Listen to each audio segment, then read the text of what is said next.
We'll bring you the latest news headlines. After that, we'll look at stories occupying the front and back pages of the newspaper. And straight away, let's get into the groove. Now, the Electoral Commission says it cannot include the existing voter ID as proof of eligibility in the compilation of a new voter's roll, as it would ultimately undermine its credibility. The Electoral Commission argues some voters fraudulently acquired the IDs, and its inclusion ultimately will defeat the whole idea of sanitizing the register.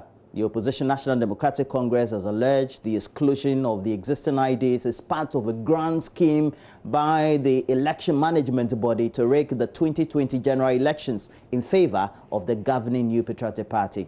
Acting Director of Public Affairs at the Electoral Commission, Sylvia Ano, tells JoyNews that the NDC boycotted an IPAC meeting scheduled to communicate its decision to exclude the existing ID. We are not scheming because, let me tell you, you are talking about the ID card. Right, the existing voter ID. That's right. What we should be talking about. Sure. Now, you have, there's a perception, or there's a school of thought that some people, you know, are having ID cards. And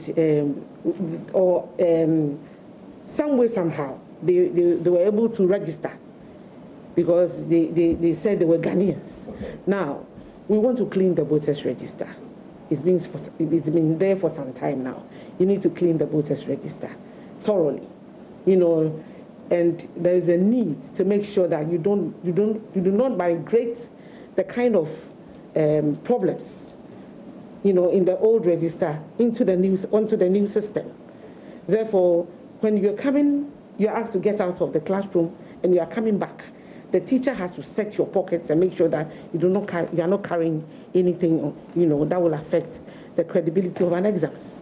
I'm just giving you a scenario. Right. Yeah. So that if we are saying that some way, somehow, some people were able to beat the system and then go through with the ID card, and you are having a new system.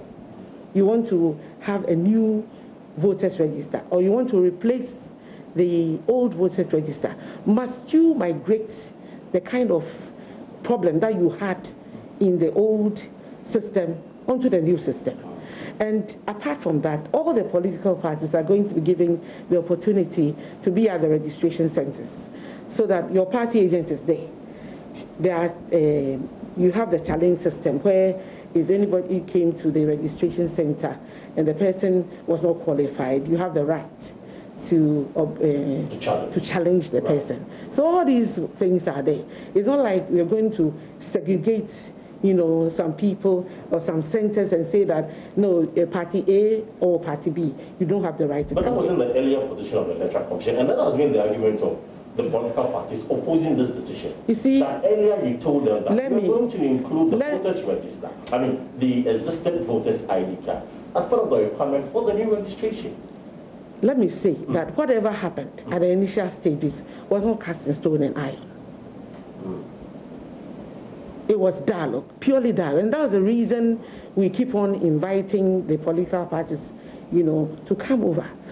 Say that if there is any suggestion, they will put it up. But that doesn't mean that the Electoral Commission will take all the suggestions. But the EC communicates to the political parties after realizing that perhaps the existing voters ID card, if it becomes part of the requirement for the upcoming registration exercise, could affect the credibility of the electoral roll. Were they informed duly? Let me say that decisions, that we have so many divergent views. Were they informed?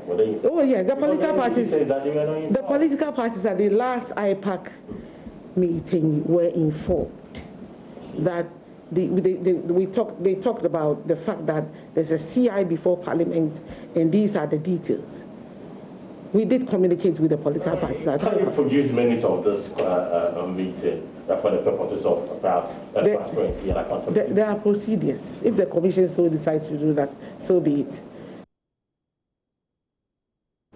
Away from electoral issues, former chief executive for the GNPC, that's the Ghana National Petroleum Corporation, Alex Mould, has been making a strong case why he is one of the best qualified to be the running mate of flag bearer John Dramani Mahama.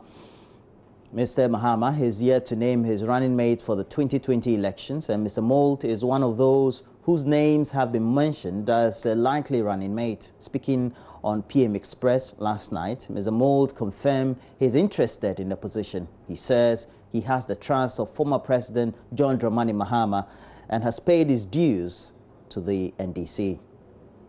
I am working with my party, and any position my party wants me to help them in, I am prepared to do that. I've worked with them from the transition team in 2009 to working at the Ministry of Energy with the Minister, at NPA, at GMPC. I am working with the party for us to develop our structures, develop the organization, make it more fit for purpose and ready for the election. And that is what my job is. So any role that the party deems based on my skill set and my background, I am prepared to assist in it. Including the vice presidential slot? Including the vice presidential, yes. Okay. So if you are nominated, John Mahama does so, this is something that you embrace? Well, I think there's a process that goes. The flag bearer has to work with the functional executive of the party in consultation with the elders, come up with the criteria and choose it. And yes, if they call me and nominate me, and I pass the criteria, I definitely will accept. Do you think you pass? Are you a match for Dr. Bawumia? Am I a match? Yes. In what way? Are we competing?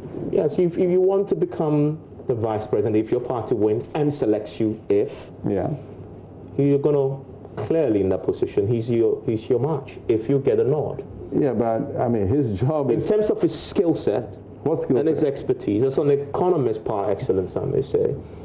I see. Are you a match for him? It's about your ability to deliver.